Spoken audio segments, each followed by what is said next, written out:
সন্দ্বীপবাসীর জন্য একটি খুশির খবর। বিশিষ্ট দানবীর নুরুল মোস্তফা খোকন সন্দ্বীপ ও চট্টগ্রামে যাতায়াতে অসহায়, গরিব, প্রসূতি, বৃদ্ধ মহিলা ও রোগীদের জন্য ফ্রি স্পিডবোট সার্ভিস দেওয়ার প্রতিশ্রুতি দিয়েছেন। আজকে মহিলাদেরকে দেখে এই কথাটা বলতে চাই, জাস্ট নদীটা ঠান্ডা হলে, কালকে আমি একটা ইয়েতে বলছি, নদীটা ঠান্ডা হলে আমি প্রথমে দুইটা বোট পাঠাবো। এই বোটগুলো রক্ষণাবেক্ষণের জন্য দুইটা লোক নিয়োগ দিব। মহিলা, প্রসূতি মহিলা, সে যে হোক, হিন্দু হোক, মুসলিম হোক, আওয়ামী লীগ হোক, বিএনপি হোক, জামাত হোক, জাতীয় পার্টি হোক, প্রসূতি মহিলা যদি রাতের অন্ধকারে,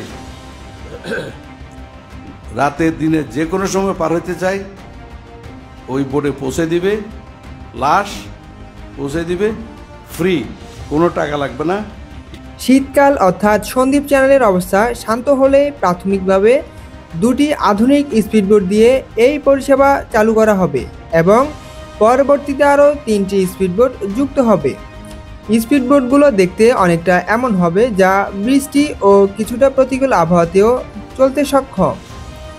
এই উদ্যোগটি স্থানীয়দের জন্য বিশাল স্বস্তি নিয়ে আসলেও নুরুল মোস্তফা খোকন একটি গভীর আশঙ্কা প্রকাশ করেছেন। আমি এখন সন্দেহ করতেছি যারা ঘাট চালায় তারা হয়তো এটাকে ক্ষতি করার জন্য চেষ্টা করবে,